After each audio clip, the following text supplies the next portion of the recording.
nossa vida pela tua palavra, Senhor.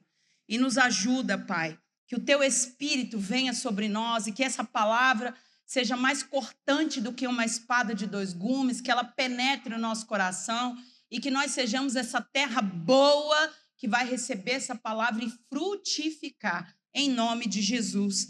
Amém. Amém. Irmãos, eu vou falar para você, no meu planejamento, esse culto começou há 7 anos atrás e o propósito era que ele fosse um culto evangelístico. E assim tem sido, a gente tem falado do amor de Deus e etc e tal. E eu confesso a você que esse ano eu falei, Jesus, eu vou pregar só palavra de salvação, de conversão, e vai ser benção. Mas aí é o seguinte, eu faço um plano, Deus faz outro e eu sou obediente. E aí o que acontece? Deus tem trazido para nós uma feijoada, irmão. Aquele caldo grosso. Eu não sei, esse culto está virando culto de ensino. É culto para quem quer crescer na fé. É culto para quem quer aprender, é culto para quem quer aprofundar, é culto para quem, entendeu? Não é emoção. Né? Porque tem culto que a gente se emociona mais, é benção, irmão. Mas tem culto que Deus vai rasgar nosso coração e vai tocar nos lugares que a gente fez de tudo para esconder. Aleluia! O tema da nossa mensagem hoje é: quem é você no caos do outro? Aleluia! Se alguém quiser ir embora.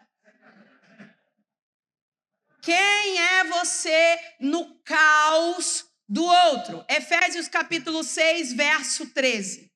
Por isso, peguem toda a armadura de Deus para que vocês possam resistir no dia mau. E depois de terem vencido tudo, permanecer inabaláveis.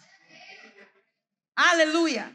O dia mau é uma realidade. Esse dia não é um dia que você vive. Esse dia é um dia que você sobrevive.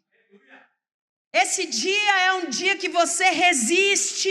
Esse dia é um dia que você suporta. As coisas saem do controle, você se sente impotente diante da situação. Nessa hora, você que é muito inteligente, aleluia, sua cabeça não funciona. No dia mau, se você é emocionalmente forte, os seus sentimentos ficam desgovernados.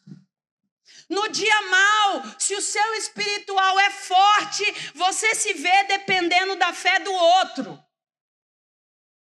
E a única coisa que você realmente consegue fazer no dia mau, para sobreviver, para suportar, para resistir, é pedir ajuda. Para não passar o dia sozinho e morrer. E desistir. E sair daquela situação abalado. Porque você sabe que não tem forças para suportar aquele caos sozinho. E aí a primeira pergunta que eu te faço é: com quem você pode contar no dia do seu caos? Aleluia. Porque o dia mau vem para todos nós. No mundo tereis aflição. O dia mau vem e nós precisamos resistir e permanecer inabaláveis. Quem você tem no dia mau, no dia do caos? Porque existem dias alegres, existem dias desafiadores, existem dias de trabalho, existem dias de celebração, existem dias de rotina. Existem ambientes de todos os tipos onde você encaixa as pessoas que fazem parte da sua vida de alguma forma. Se você for bater uma laje, quem já bateu laje aqui? Amém. Meu Deus. Tá complicado, gente. Se você for bater uma laje, você sabe com quem você pode contar. Talvez alguém vai falar, chama fulano. Fulano, menino. Fulano come pizza de garfo e faca para não sujar a mão, vai bater laje. Não vai. Você sabe, não orna, não dá liga. Não dá para chamar. Se você for fazer uma festa, você já sabe com quem você pode contar. Eu sou uma pessoa mesmo, não conta comigo para eu ir na sua casa, irmão. Eu não gosto. Não gosto de ir na casa de ninguém. Nosso Deus, misericórdia. Não gosto, irmão. Eu tenho esse defeito. E você que lute. Nem que seja para festa. Nem que seja para comer. Não gosto, eu não sei por quê. Não sei. Eu sou esquisita mesmo, eu não sou normal. E aí é isso. Fazer o quê? Paciência, você sabe. Para que você pode contar? Você vai fazer uma viagem, você já sabe com quem você pode contar. Tem gente que topa tudo, bora! É nós. Mas tem gente que nem se você falar eu pago tudo, ela tem um desânimo, uma mortandade. Meu Deus do céu, sangue de Jesus, não dá para contar, para viajar não, chama para outra coisa. Vai lá assistir um Netflix com ela, vai, mas para viajar não vai. Você sabe. Mas e no dia mau, no dia do caos, quem é que você pode procurar? Essa pessoa, ela não é acionada com base na superficialidade. Ela não é acionada com base na competência. Teoricamente, a pessoa mais competente para ajudar um doente é quem? Um médico, sim ou não? Mas na maioria das vezes, na percepção do doente, a pessoa que mais ajudou, a pessoa que ele sente que mais ajudou ele, é aquela pessoa que ele pode contar para ficar do lado dele no dia da angústia. Não foi o médico. Porque no dia do caos, no dia da dor, no dia mau, nós precisamos contar com a ajuda de alguém. Com quem você pode contar no dia do caos? É interessante porque, às vezes, você não vai nas festas dessa pessoa. Às vezes, essa pessoa não vai nas suas festas. Mas no dia do caos, é com ela que você pode contar. E na palavra de Deus, nós temos muitos relatos de homens e mulheres de Deus que narram os piores dias. O dia do caos, o dia mau. O dia que tudo se desorganiza. Mas Deus trouxe ao meu coração algumas passagens específicas que eu vou dividir com você.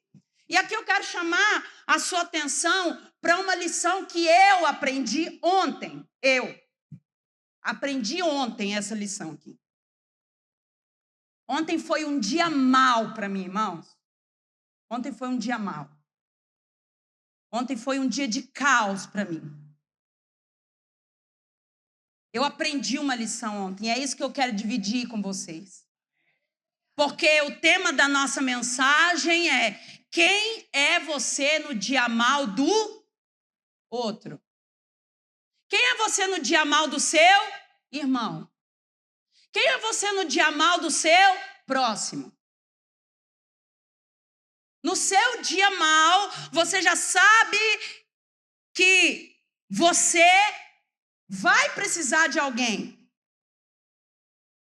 No seu dia mau, você já sabe quem você é.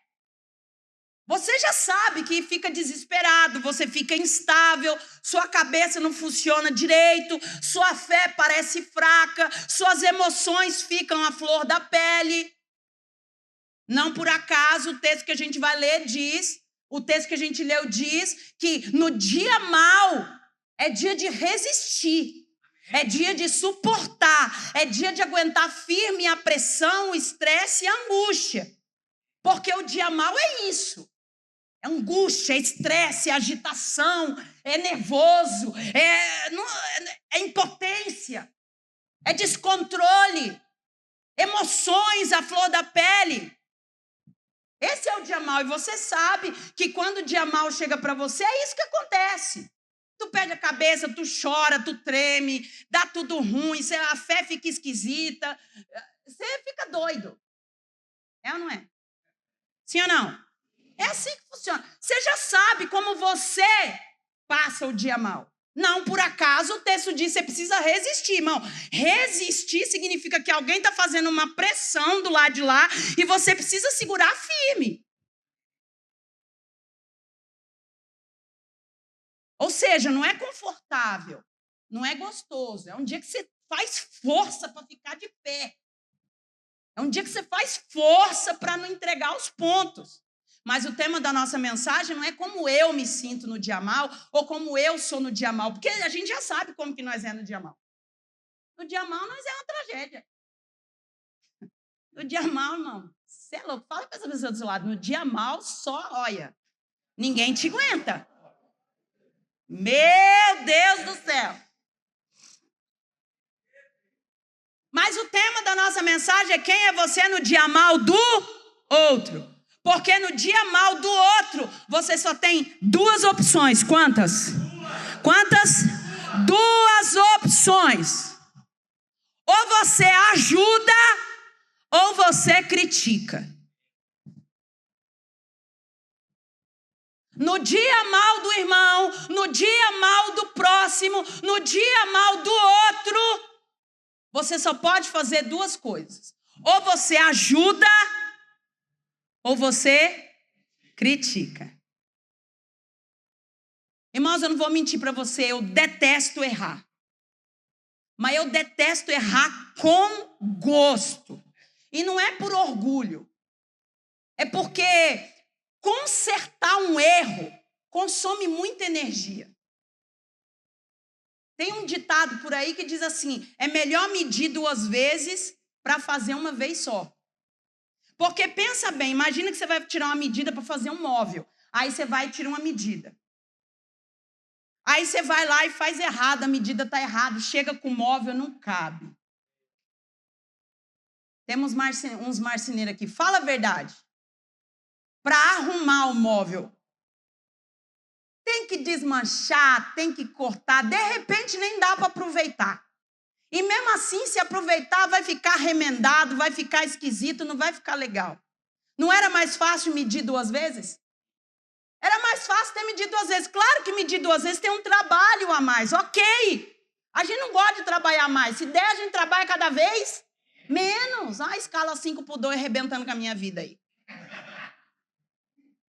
O der, nós trabalha cada vez menos. Nós não queremos trabalhar mais. Mas é melhor medir 2 vezes do que ter que consertar, porque consertar dá muito mais trabalho. Então, por esse motivo, eu odeio errar. Prefiro pensar antes de fazer e fazer certo. Porque consertar, irmão, dá 10 vezes mais trabalho. Obviamente, se eu detesto errar, eu também detesto que as pessoas errem. Principalmente quando era só ter pensado um pouquinho mais. Era só prestar um pouco mais de atenção. Era só ter perguntado ou pedido um conselho ou ajuda para alguém. Aí você não ia ter um problema para resolver. Então, por ser essa pessoa extremamente cautelosa, eu acabo sendo intolerante com os erros dos outros, ainda mais quando esses erros são besta. Porque tem erro que é besta, irmão. Sim ou não?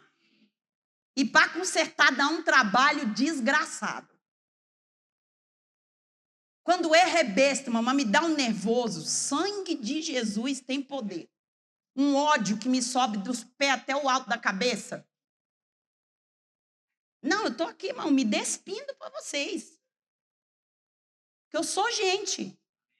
Ai, porque eu não acho que o pastor tem que ser assim. Amado, eu sou gente. E se eu não vigiar, eu ainda não vou para o céu ainda. Só Jesus na minha vida. Senhor, me liberta-me. Ai, Senhor. Isso já deu confusão semana passada. Eu fico brava quando se trata de erros que podiam ser facilmente evitados. Era só ter perguntado mais uma vez, era só ter falado, era só ter pedido ajuda, era só ter feito a conta de novo, inferno.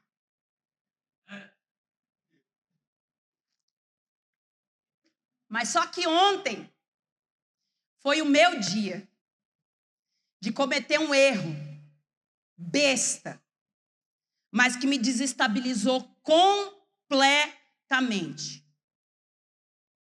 Quero fazer um parênteses. Um erro, não um pecado, tá, irmãos? Só para a gente dar uma separada, porque senão o povo já sabe. O que será, hein? Qual pecado que a pastora cometeu? Foi pecado, não, foi erro. Um erro bobo, mas que geraria um problema de grandes proporções. Um prejuízo financeiro grande, uma falta de atenção. Meu dia mau, o dia do caos, um problema que eu me vi completamente impotente para resolver. E nessa hora que minha cabeça não funcionava direito, minhas mãos tremiam, nada na minha... Eu não estava sabendo nem ler. Eu estava trocando mensagem com uma pessoa, eu não estava entendendo que a pessoa escrevia. Então, eu estava tão nervosa que a pessoa escrevia, vamos fazer assim. E eu estava entendendo, vamos para a Bahia.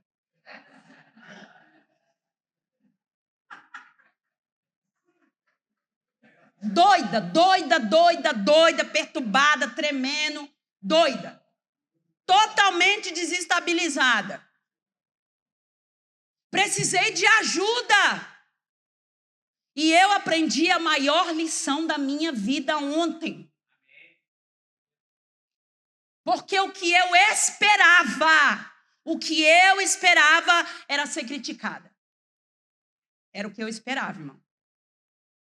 Falei, e agora? Como é que eu vou falar? Porque na hora que eu falar,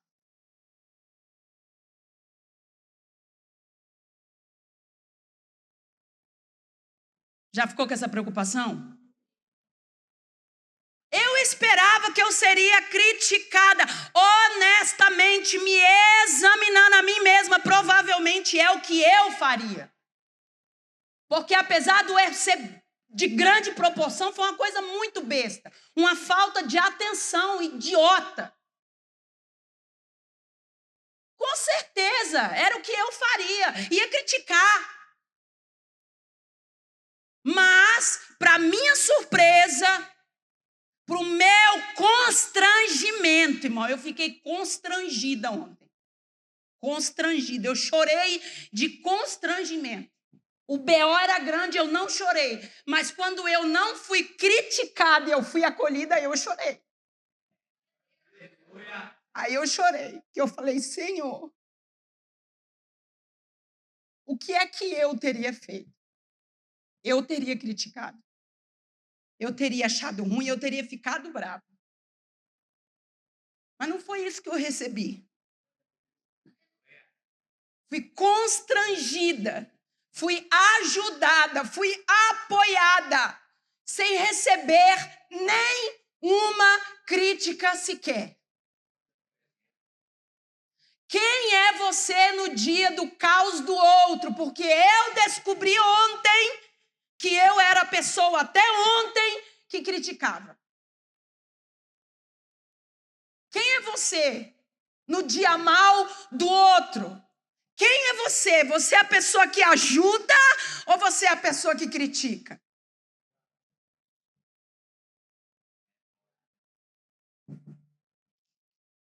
Abra sua Bíblia comigo em 2 Reis, capítulo 5. E diz assim: Naamã, comandante do exército do rei da Síria, era grande homem diante do Senhor e de muito conceito, porque por meio dele o Senhor... Espera aí, irmãos. Vou aumentar aqui. Eu ponho óculos, não enxergo, eu tiro óculos, não enxergo. Só Jesus na minha vida. Porque por meio dele o Senhor tinha dado a vitória à Síria. Ele era herói de guerra, porém sofria de lepra. tropas saíram da Síria e da terra de Israel, levaram cativa uma menina que ficou ao serviço da mulher de Naamã. Um dia, a menina disse à sua senhora: quem dera o meu senhor estivesse na presença do profeta que está em Samaria, ele o curaria da sua lepra. Então Naamã foi contar isso ao seu senhor, dizendo: assim e assim falou a jovem que é da terra de Israel. O rei da Síria respondeu: vá, eu enviarei uma carta ao rei de Israel. Então Naamã partiu e levou consigo 340 quilos de prata, 72 quilos de ouro e 10 mudas de roupa. Levou também ao rei de Israel a carta que dizia: tão logo esta carta chegar a você, saiba que eu lhe enviei Naamã, meu servo, para que você o cure da sua lepra. Quando o rei de Israel acabou de ler a carta, rasgou as suas roupas em sinal de medo e disse: por acaso sou Deus com poder de tirar a vida ou dá-la, para que este me envie a mim um homem para que eu possa curá-lo da sua lepra? Como vocês podem notar e ver, ele está procurando pretexto contra mim. Mas quando Eliseu, homem de Deus, ouviu que o rei de Israel havia rasgado as suas roupas, mandou dizer ao rei: por que o Senhor rasgou as suas roupas? Deixe-o vir a mim, e ele saberá que há profeta em Israel.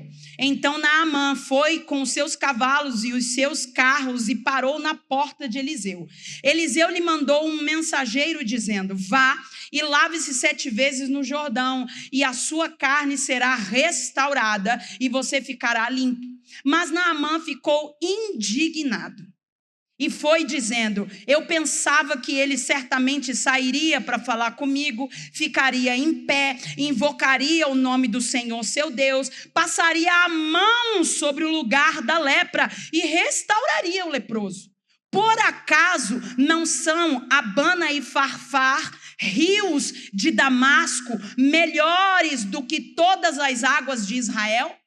Será que eu não poderia me lavar neles e ficar limpo? Deu meia volta e foi embora muito irritado. Então os seus oficiais se aproximaram e lhe disseram: meu pai, se o profeta tivesse dito alguma coisa difícil, por acaso o Senhor não faria? Muito mais agora, ele apenas disse: lave-se e você ficará limpo. Então Naamã desceu e mergulhou no Jordão 7 vezes, conforme a palavra do homem de Deus, e a sua pele se tornou como a pele de uma criança e ficou limpo. Depois ele voltou ao homem de Deus, ele e toda a sua comitiva, veio, pôs-se diante dele e disse: eis que agora reconheço que em toda a terra não há Deus a não ser em Israel. E agora, por favor, aceite um presente desse seu servo. Porém Eliseu respondeu: tão certo como vive o Senhor, em cuja presença estou, não aceitarei nada. Naamã insistiu com ele para que ele aceitasse, mas ele se recusou. Então Naamã disse: se você não quer, então peço que seja permitido a esse seu servo levar 2 mulas carregadas de terra, porque este seu servo nunca mais oferecerá holocausto nem sacrifício a outros deuses a não ser ao Senhor. Mas que o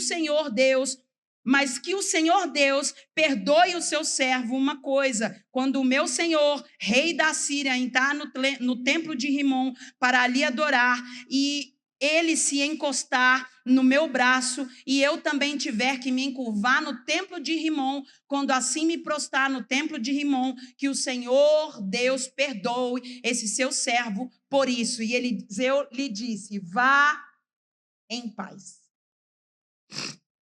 Irmãos, Naamã está em um dia mau, um dia de caos, um dia de instabilidade emocional. Imagina ter que ir a Israel, pedir um favor ao rei que ele já enfrentou em várias e várias batalhas tantas vezes. É a mesma coisa da Rússia ter que pedir um favor para os Estados Unidos. É a mesma coisa os Estados Unidos têm que pedir um favor para a Venezuela. É a mesma coisa, os Estados Unidos tem que pedir um favor para o Irã. Acabou de invadir lá, arrebentar com tudo. Acontece um trem lá e Deus fala assim, então você vai ter que buscar uma benção lá no Irã, que você acabou de arrebentar. É o que está acontecendo aqui. Não por acaso, a menina que era escrava na casa de Naamã era uma israelita, ou seja, era alguém que havia sido trazida contra a própria vontade para trabalhar como escrava na casa dele. E ele tem que voltar lá para esse lugar para pedir um favor. Fala para mim, irmão. Imagina um homem acostumado a todo tipo de honrarias ter que ir a alguém que ele sabe que não gosta dele para fazer um pedido.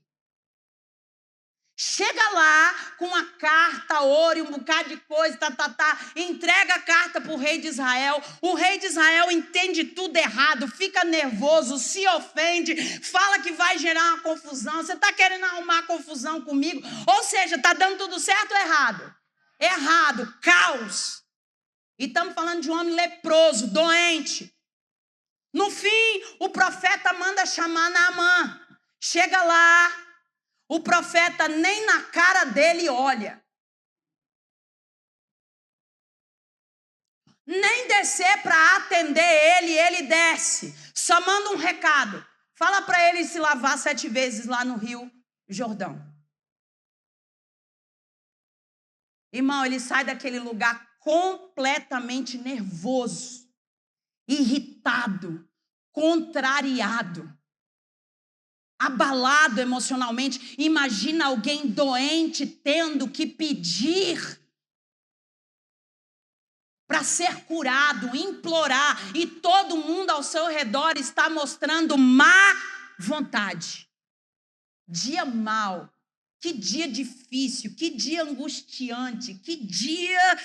Ai, se eu pudesse. E ele fica tão agitado, tão nervoso, tão abalado emocionalmente, fisicamente, o orgulho foi mexendo, ele está completamente desestruturado emocionalmente. E ali, no meio do caos, ele toma uma decisão: eu vou embora. Vou embora. Vamos embora. Não tem jeito, não tem solução, não tem remédio. Vamos embora. Acabou. Não adianta, não tem jeito. Ele está desestabilizado emocionalmente, mas ele está rodeado de pessoas.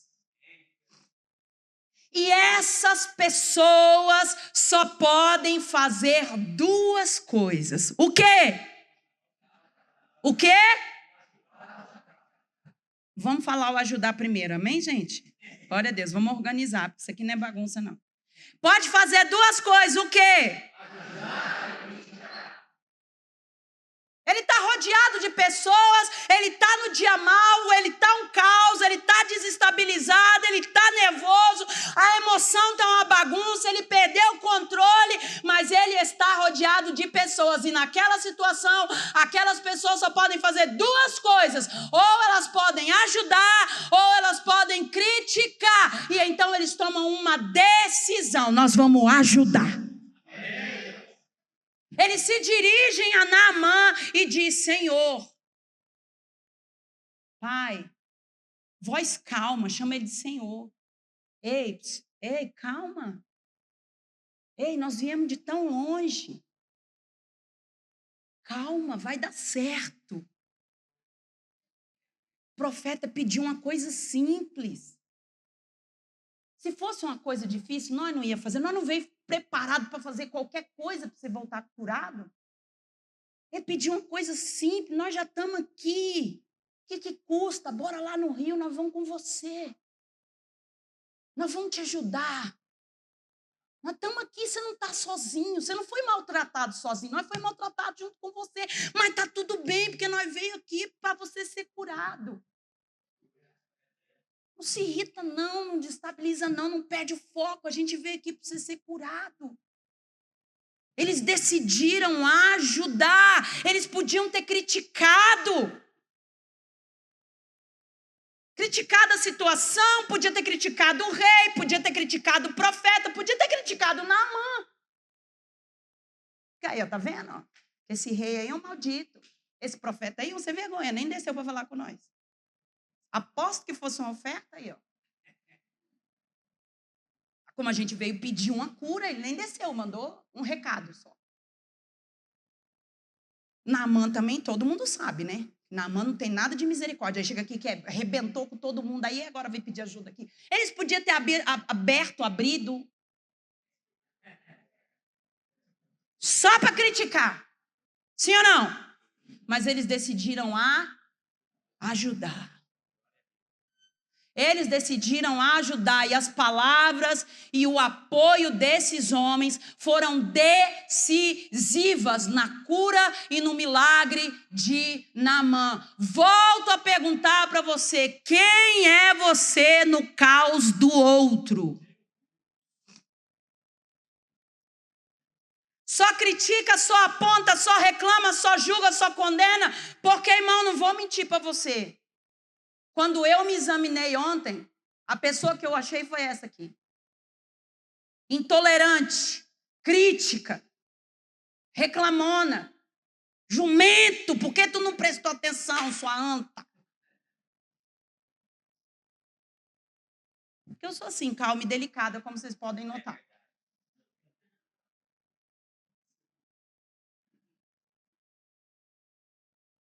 Quem é você no caos do outro? Essa foi a pergunta que eu me fiz ontem, no momento em que eu tinha certeza que eu seria criticada. Mas eu fui ajudada, acolhida. E se fosse o contrário, irmão, como eu teria reagido? O que eu teria feito? Eu sou a pessoa que ajuda ou eu sou a pessoa que critica? Porque se Naamã não estivesse cercado pelas pessoas certas, ele teria voltado para casa leproso. Quantas são as pessoas ao nosso redor que poderiam ser curadas, ajudadas, auxiliadas no seu dia mau, no dia do seu caos, e nós vemos isso quando diante daquela circunstância a gente tem que tomar uma decisão. Ou a gente vai criticar, ou a gente vai ajudar. Quantas pessoas estão vivendo o seu dia mal ao nosso redor, precisando da nossa ajuda, mas a gente só abre a boca para criticar. Assim, ó. Você que está pela primeira vez, não se ofenda não, mas se você quiser se ofender também, problema seu, depois você resolve com o Espírito Santo. Assim, o povo aí fora diz que não pode, certo? Que é falta de educação, mas a pastora está mandando, então você pode, com a minha autorização. Tá? Ó, você vai falar assim para a pessoa do seu lado. Se for para criticar, ó.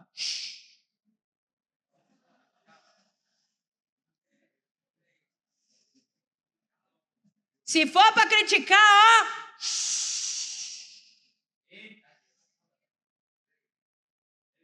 Ou ajuda ou fica quieto.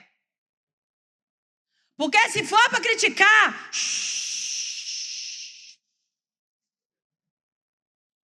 luta. Eu não estou falando de você, não, estou falando de mim.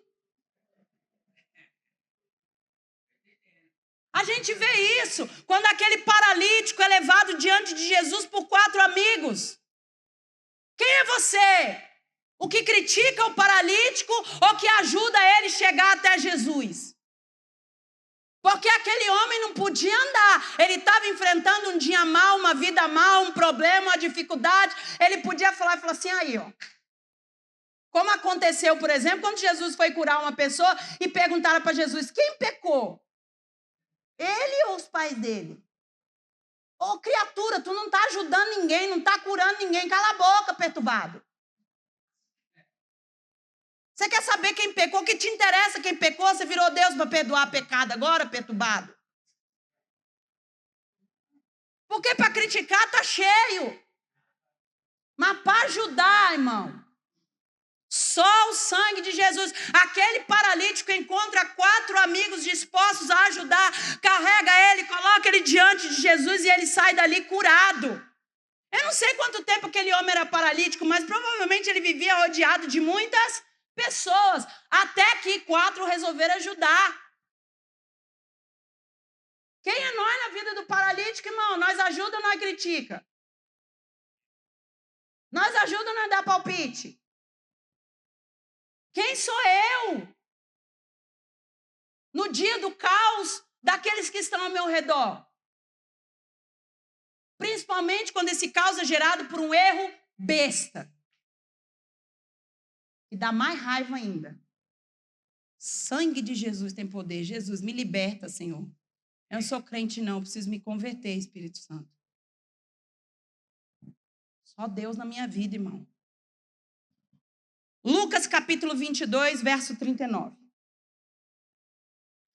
E saindo Jesus, foi, como de costume, para o Monte das Oliveiras, e os discípulos o acompanharam. Chegando ao lugar escolhido, Jesus lhes disse: orem, para que vocês não caiam em tentação. Ele, por sua vez, se afastou um pouco e de joelhos orava, dizendo: Pai, se queres, afasta de mim esse cálice. Contudo, não se faça a minha vontade, e sim a tua.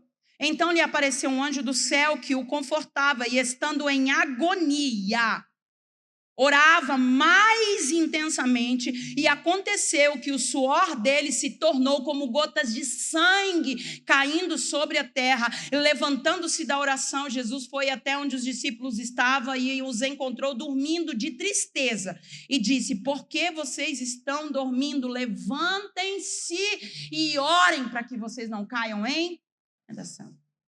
Jesus está suando gotas de sangue no auge da sua agonia. Irmão, mas nós estamos falando de quem? É de Jesus. Me parece que se tem alguém nessa terra que pode suportar o dia mau sem contar com a ajuda de alguém, é quem? Jesus. Vamos falar a verdade. Se der conta de suportar o dia mal sozinho, se alguém der conta desse trem aí, esse alguém é Jesus. Mas Jesus sobe ao monte para orar e ele não vai sozinho, ele leva os discípulos. No momento da maior agonia, da maior angústia, ele não estava sozinho. Diante da situação, a tristeza é tanta, porque o texto diz que eles dormiram de tristeza. A tristeza é tanta que eles dormem. Jesus vem até eles e diz: acorda, ora comigo, vigia comigo, eu preciso de ajuda. Quem é você no dia do caos do outro? Jesus diz: eu estou no meio do caos, eu quero e eu preciso da ajuda de vocês. Não teve, mas teve aqueles que criticaram. Jesus estava lá pendurado na cruz e teve gente que passou criticando. Disse que estava salvando todo mundo. Salva-te a ti mesmo. Você não era o que estava fazendo um monte de milagre? Porque para criticar não falta. Mas para ficar junto no dia do caos, na hora de suar gota de sangue, são poucos. Teve aqueles que criticaram Jesus, mas tiveram aqueles que ficaram ao seu lado. O João estava lá no pé da cruz. No dia mau. Porque gente, para criticar, sem saber o que está acontecendo de verdade, não falta. Em contrapartida, Jesus está contando com o apoio e a ajuda dos seus discípulos para enfrentar o dia mau, a angústia, a agonia. No dia mau de Moisés, exausto, fraco, cansado, ele precisou ser ajudado por Arão e Hur para segurar os seus braços levantados. No dia mau de Ló, a sentença já estava lançada, todo mundo ia ser destruído naquele lugar. Ele precisou da ajuda de Abraão. No dia mau de Davi, ele contou com a ajuda de Jonatas.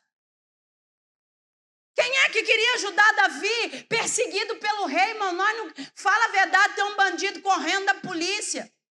Sendo perseguido, tu quer ajudar um trem desse? Foi Jonas ajudando Davi. A maior autoridade do país falou, quero encontrar, quero prender e quero matar. E o Jonatas abraça e fala, não, eu vou te ajudar. Tá todo mundo te criticando, mas eu vou te ajudar. No dia mal de Paulo, Paulo se converte, coisa linda, vai para Jerusalém. Chega lá em Jerusalém, os discípulos olham para ele e falam, credo em cruz, nós não queremos você perto de nós, porque você matava tudo nós. Você está querendo aproximar de nós para matar nós também. Sai daqui, vai-te embora. Não quiseram Paulo. Ele precisou da ajuda de um homem chamado Barnabé, que disse, vem para cá, anda comigo, eu vou te ajudar. Eles não te querem não, mas eu te quero, vem cá. No dia mal de Ruth, ela contou com a ajuda de Boaz, ela não tinha o que comer. Ia para a plantação, pegar o que caía. Alguém olhou e falou, não, vamos tirar essa mulher daqui. Boaz disse, não, deixa ela. Deixa ela. Ela está no momento que ela precisa de ajuda.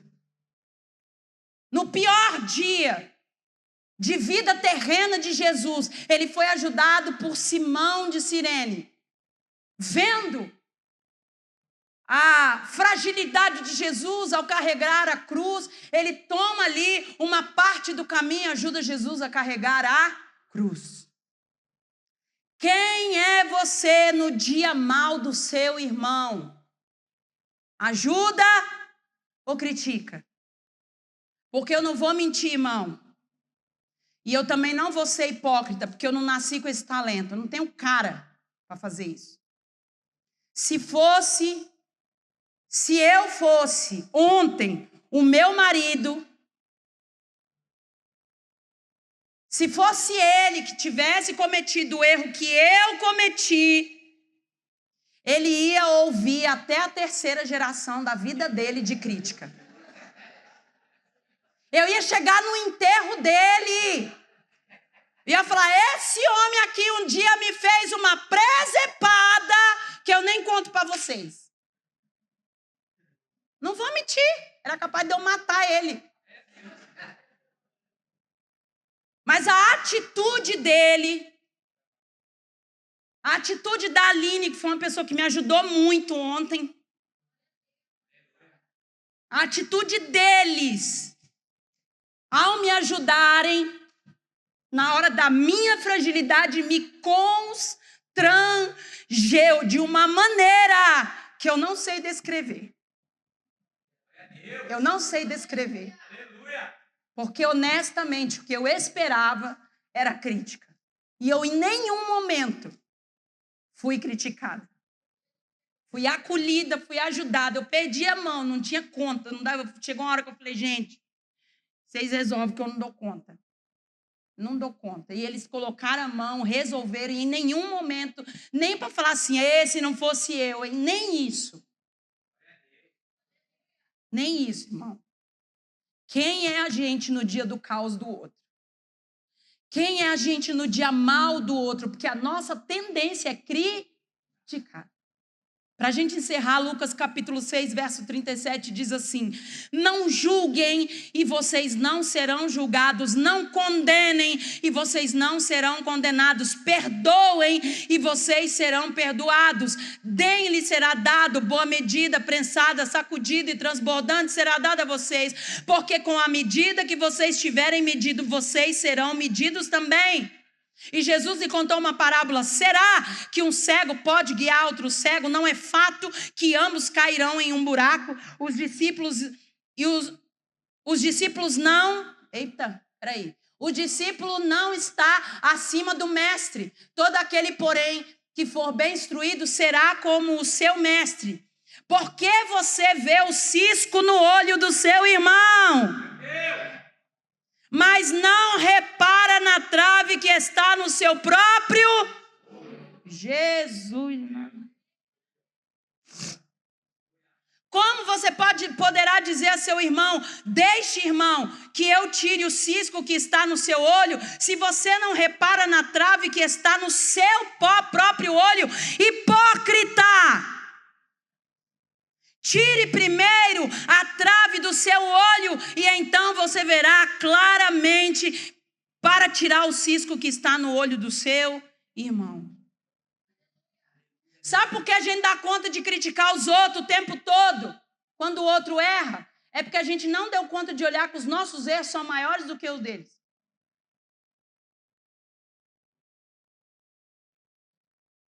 A gente quer falar de um erro desse tamaninho dos outros. E os nossos?